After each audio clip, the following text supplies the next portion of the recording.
Hi, I'm Bugsy and I'm an addict. I'm going to be reading just for today, March 19th, 2024, Something Valuable to Share. Page 81, basic text, page 51. A simple, honest message of recovery from addiction rings true.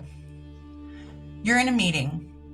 The sharing has been going on for some time. One or two members have described their spiritual experiences in an especially meaningful way. Another has had us all rolling in the aisles with entertaining stories.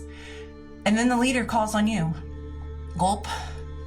You shyly introduce yourself, apologetically stammer out a few lines, thank everyone for listening, and sit out the rest of the meeting in embarrassed silence. Sound familiar?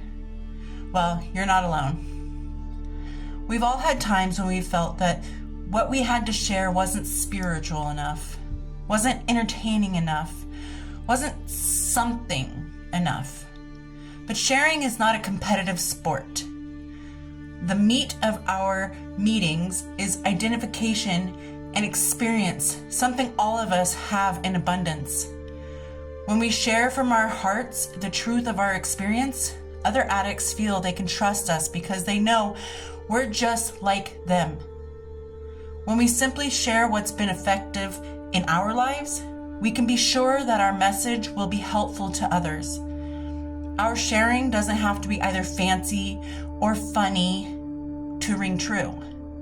Every addict working an honest program that brings meaningful recovery has something of immense value to share. Something no one else can give. His or her own experience. Just for today, I have something valuable to share. I will attend a meeting today and share my experience in recovery from addiction. Sharing isn't for everyone. I can attest to that. I know some people find value in just listening. I know people who don't share at meetings because it's their own personal experience that they want to keep to themselves, and that's okay. But I hope that you talk to somebody about your experience, because we went through a lot in our addiction. And whether you go talk to a friend or a therapist or at a meeting, I feel like there's a huge burden to be lifted when you share your experience and understand that you're not alone, that we understand where you came from, what happened to you, because it happened to us. Maybe with different players, maybe with different sets, maybe with different scripts, but the plot and the stories are typically the same. One moment. You don't have to be embarrassed about what you've done during your addiction, where you've been, who you hung out with. We all understand, in one way or another, addiction is a very scary, dark, and undesirable place to be. And not one of us are going to look at you like, ugh, gross, why are they hanging out with us? We're all going to be like, dang, I get that, I understand. And like I've said before, it's the same thing when it comes to if you relapse.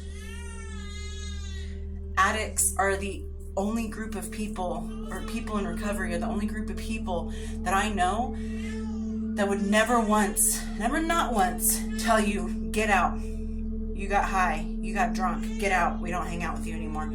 We are the ones who are like, come sit down next to me and let's figure this out and get you back in recovery.